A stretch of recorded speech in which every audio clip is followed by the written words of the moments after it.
ఉమ్మడి విజయనగరం జిల్లా డీసీసీబీ చైర్మన్గా నియమించినందుకు ముఖ్యమంత్రి నారా చంద్రబాబు నాయుడుకి మంత్రి నారా లోకేష్కి రుణపడి ఉంటానని కిమిడి నాగార్జున అన్నారు. డీసీసీబీ చైర్మన్ పదవి కేటాయించిన తర్వాత మొదటిసారి చీపురుపల్లి తన నివాసానికి వచ్చిన నాగార్జునకి కార్యకర్తలు, నాయకులు ఘనంగా స్వాగతం పలికారు. ముందుగా నాగార్జున నివాసం వద్ద ఆయన అభిమానులు, తెదేపా కార్యకర్తలు, నాయకులు నాగార్జునని సాల్వాతో సత్కరించి అభినందించారు. అనంతరం భారీ బైక్ ర్యాలీ నిర్వహించి ఊరేగింపుగా వెళ్లి శ్రీ శ్రీ శ్రీ కనక మహాలక్ష్మి అమ్మవారికి ప్రత్యేక పూజలు నిర్వహించారు. ఈ సందర్భంగా నాగార్జున మాట్లాడుతూ ముఖ్యమంత్రి నారా చంద్రబాబు నాయుడుకి, మంత్రి నారా లోకేష్కి కృతజ్ఞతలు తెలిపారు. 7 సంవత్సరాలుగా చీపురుపల్లి నియోజకవర్గంలో పార్టీని బలోపేతం చేయడానికి సాయశక్తులా కృషి చేశానన్నారు. ఇకపై కూడా డీసీసీబీ చైర్మన్గా ఇటు పార్టీకి విధేయులుగా ఉంటూ అటు రైతులకు అన్ని విధాలుగా అండగా ఉంటానన్నారు. నాకు వచ్చిన పదవుల కంటే మీరు నాపై చూపించే అభిమానమే గొప్పదని కార్యకర్తలను ఉద్దేశించి నాగార్జున మాట్లాడారు. ఇకపై చీపురుపల్లిని విజయనగరం తీసుకువెళ్లడం కాదు, విజయనగరాన్నే చీపురుపల్లికి తీసుకువస్తానని నాగార్జున స్పష్టం చేశారు. ఈ కార్యక్రమంలో నియోజకవర్గ బీసీసీఎల్ అధ్యక్షుడు ముల్లు రమణ, వాణిజ్య విభాగం అధ్యక్షుడు రెడ్డి లక్ష్మణరావు, గవిడి నాగరాజు తదితరులు పాల్గొన్నారు.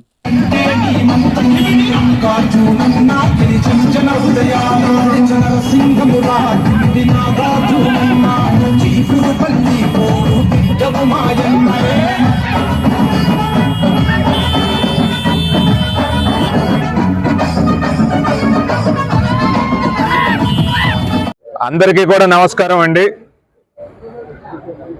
ముఖ్యమంత్రి నారా చంద్రబాబు నాయుడు గారు ఉమ్మడి విజయనగరం జిల్లాకి సంబంధించి డీసీసీబీ చైర్మన్గా నన్ను నియమించడం అనేది జరిగింది.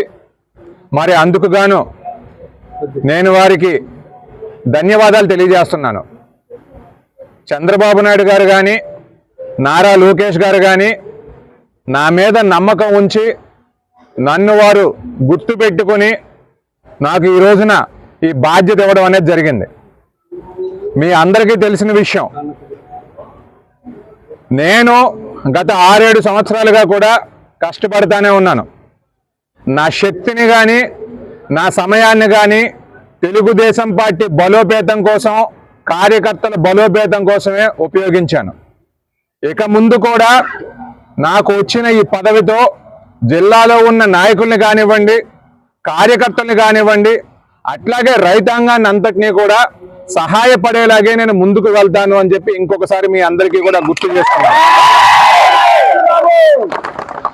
నా మీద మీరందరూ కూడా ఉంచిన ఈ అభిమానం అన్నది నాకు వచ్చిన ఈ పదవుల కన్నా కూడా చాలా గొప్పవి, చాలా పెద్దవి అని చెప్పి ఇంకొకసారి గుర్తు చేసుకుంటూ ఈ ప్రేమాభిమానాలు ఏవైతే ఉన్నాయో ఎప్పుడు నా మీద ఇలాగే ఉండాలి అని చెప్పి మీ అందరికీ కూడా వేడుకుంటూ ఒక్క విషయం చెప్పి ముగిస్తాను. జిల్లాకి తీసుకెళ్ళడం కాదు, జిల్లాని చీపురుపల్లికి తీసుకొస్తామని మీ అందరికీ గుర్తు చేస్తాను.